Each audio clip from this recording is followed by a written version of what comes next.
še opredelim do amandmaja, ker je pač povezan z vsem tem. Ta amandma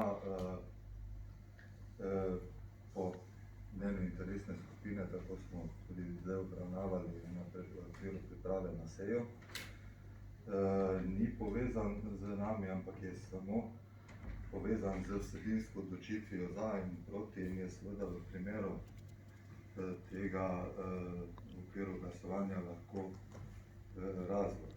Tudi interesna skupina se v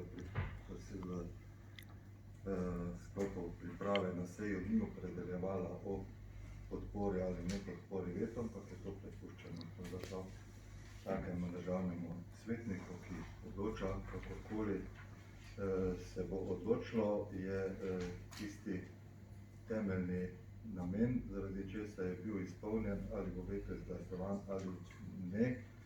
V vsakem primeru bo šlo za pohitritev postopka, ker bo pač lahko z uveljavitvijo zakona po svojem nadaljnjem postopku in odločitvijo